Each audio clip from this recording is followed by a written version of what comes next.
అందరికీ నమస్తే. ఈరోజు రెసిపీ వచ్చేసి మ్యాగీ కంటే ఈజీగా 2 నిమిషాల్లో చాలా టేస్టీగా మనం చేసుకునే సేమియా నూడిల్స్ అండి. ఒక టేస్ట్ అయితే తగ్గేదేలే. మన ఇంట్లో ఉన్న వాటితోనే చాలా ఈజీగా చేసుకునే సేమియా నూడిల్స్ ఒకసారి తప్పకుండా ట్రై చేయండి. ప్రాసెస్లోకి వెళ్ళిపోతే ముందుగా స్టవ్ ఆన్ చేసుకొని ఒక గిన్నె పెట్టుకొని దానిలో వాటర్ వేసుకోవాలండి. ఈ వాటర్లో 1 టేబుల్ స్పూన్ ఆయిల్ వేసుకోవాలి. 1 గ్లాస్ సేమియాల్ని ఇలా మరుగుతున్న వాటర్లో వేసుకోవాలండి. మీకు ఎంత క్వాంటిటీలో కావాలో ఆ మెజర్మెంట్లో తీసుకోండి. ఇలా గెరిటితో సేమియాలు కదుపుకుంటూ ఉడికించుకోవాలి, లేదంటే ముద్దగా అయిపోతాయి. సేమియాలు అనేవి ముద్దగా అయిపోతే మనకి నూడిల్స్ అనేవి సరిగ్గా రావండి. అందుకే ఇక్కడే ఉంటూ మనం చాలా జాగ్రత్తగా సేమియాలు అయితే ఉడికించుకోవాలి. ఇలా కొంచెం గరిటెతో పైకి తీసి సేమియాలు ఉడికాయో లేవో చెక్ చేసుకుంటూ ఉడికించుకోవాలండి.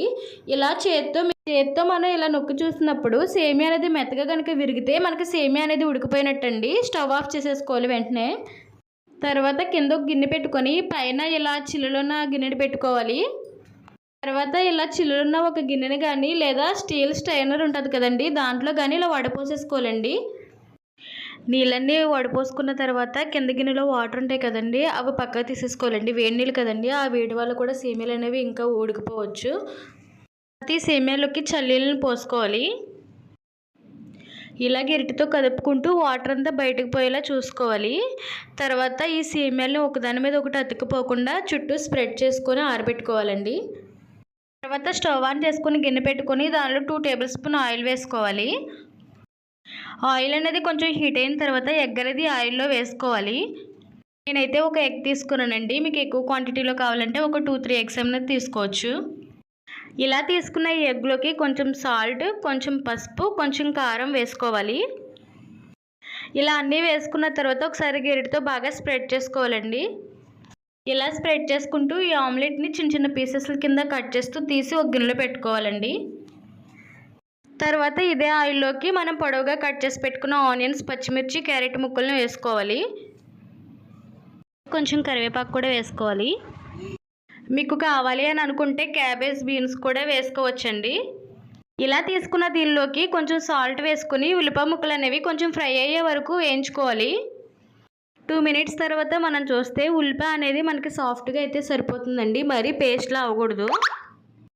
వీడియోలో చూపిస్తున్నట్టు ఒకసారి ఉల్లిపాయ ముక్కని గరిటెతో నొక్కి చూడండి, ఉడికిందో లేదో మనకు తెలుస్తుంది. ఇలా ఉల్లిపాయలను ఫ్రై చేసుకున్న తర్వాత మనం టమాటా ముక్కలు అనేవి దీనిలో వేసుకోవాలండి. టమాటా ముక్కలు అనేవి బాగా సాఫ్ట్గా ఫ్రై అవ్వాలి. 2 సెకండ్స్ ఫ్రై చేసుకున్న తర్వాత టమాటా ముక్కలను కూడా ఇలా గరిటెతో నొక్కి చూడండి, మనకు తెలుస్తుంది సాఫ్ట్గా ఫ్రై అయినట్టు. ఇలా ఫ్రై చేసుకున్న దీనిలోకి మనం ఉడికించి పక్కన పెట్టుకున్న సేమియాలను దీంట్లో వేసుకోవాలి. తర్వాత ఇదే మిశ్రమంలోకి మనం ఫ్రై చేసి పెట్టుకున్న ఎగ్ పీసెస్లను కూడా దీంట్లో వేసుకోవాలండి. తర్వాత ఇదే మిశ్రమంలోకి రుచికి సరిపడా సాల్ట్, కొంచెం కారం, 1 టేబుల్ స్పూన్ గరం మసాలా వేసుకొని ఒకసారి మొత్తాన్ని బాగా కలుపుకోవాలి. సాల్ట్, కారం, గరం మసాలా అనేది ఈ సేమియా మొత్తానికి బాగా పట్టించుకునేలాగా ఒక 2 సెకండ్స్ బాగా కలుపుకోవాలండి. అంతే అండి, ఎంతో టేస్టీ సేమియా నూడిల్స్ అనేవి మనకు రెడీ అయిపోయినాయి. మార్నింగ్ బ్రేక్ఫాస్ట్లోకి కానీ ఈవినింగ్ స్నాక్స్లోకి కానీ ఇలా క్విక్గా సేమియా నూడిల్స్ చేసుకొని మనం టేస్ట్ చేయొచ్చండి. టేస్ట్ అయితే చాలా బాగుంటుంది. ఒకసారి తప్పకుండా ట్రై చేయండి. వీడియో నచ్చితే ఒకసారి తప్పకుండా ట్రై చేయండి. అలాగే వీడియో నచ్చితే లైక్ చేయండి, సబ్స్క్రైబ్ చేయండి, మీ ఫ్యామిలీ ఫ్రెండ్స్కి షేర్ చేయండి. Thanks for watching.